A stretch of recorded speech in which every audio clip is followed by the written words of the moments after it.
Welcome back. JPMorgan CEO Jamie Dimon released his annual shareholder letter, and he mentioned he sees strong growth for the U.S. economy over the next few years, but also, and as we've come to expect from Dimon lately, touched on economic inequality. We've got Yahoo Finance's Julia Roche here to give us more details about what's in this year's letter. Hi, Julia.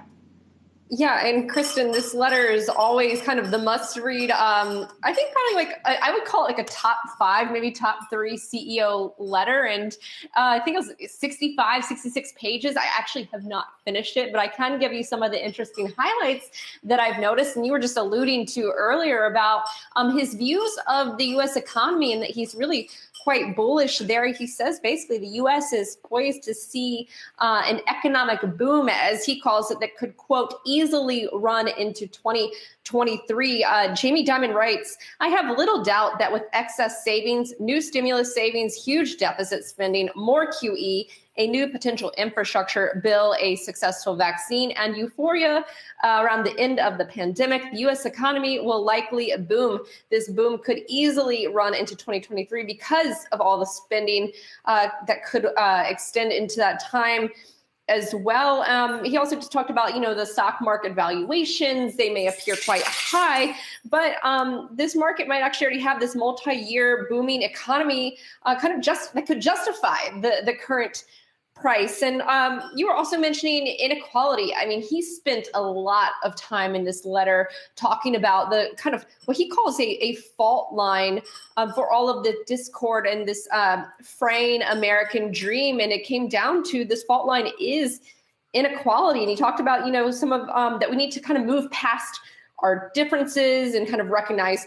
the failure and really move beyond, acting in self-interest for the greater good. And he kind of talked about, it's really difficult to look at the problems, kind of face them. There are a lot of problems that we've kind of self-inflicted problems, if you will, that got us here. But he also was very upbeat about this can be absolutely fixable, that these problems can be addressed. And again, I mentioned this section was extremely long, but some of the things that Jamie Dimon did bring up, Kristin, was first of all, paying workers a living wage. Talk about, 30% of the U.S. workforce makes less than $15 an hour. And this is not a living wage. He said a living wage should be $16.50 for a couple with 2 kids. And that, really kind of pushing for a federal minimum wage hike. And, kind of states can kind of make decisions from there based on cost of living. He also talked about the importance of opportunity, that, jobs don't have to be just for someone with a college degree. We need to kind of rethink education and training and upskilling, and businesses certainly need to play a role. Also, opportunity for people who have previously been incarcerated, finding ways to get them back into the labor force to be able to participate in the economy. So those were some of the solutions. There was a lot here to unpack. You could dig into healthcare, education, infrastructure, you name it. But he did say it was his fervent hope that we can kind of come together. His fervent hope is that America will roll up its sleeves and bring bold leadership to our self-inflicted problems. Kristin? Oh, hey there, Julia. I know that another very closely watched letter is that of Warren Buffett. And I know that Buffett and Dimon are friends.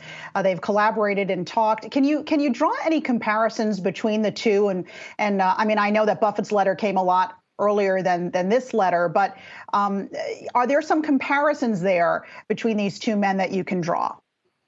I love that you asked that question. And Alexis, I actually believe, and I've reported this in years past, that Warren Buffett reads Jamie Dimon's letter.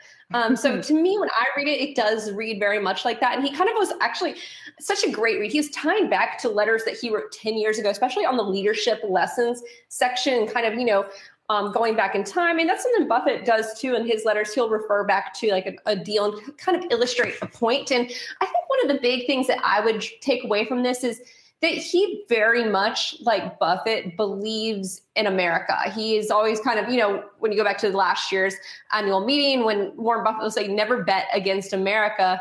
I very much get that vibe from Jamie Dimon, but at the same time, he very much lays out the problems. Yes, these are very uncomfortable problems, but these are certainly ones that need to be addressed. We have to look at them head on and kind of get over what he talks about, move past being partisan and self-interested, and really kind of come together and address these. So yeah, I can definitely see, that, especially coming from a 65-year-old bank CEO, these seem to get longer and longer every year, a little bit more wisdom in them every year. Alexis, Kristin. All right. Thanks so much, Yahoo Finance's Julia LaRoche. And for anyone at home that doesn't want to read all 65 pages of that wisdom, I know that Julia has some write-ups on yahoofinance.com that everyone can take a look through.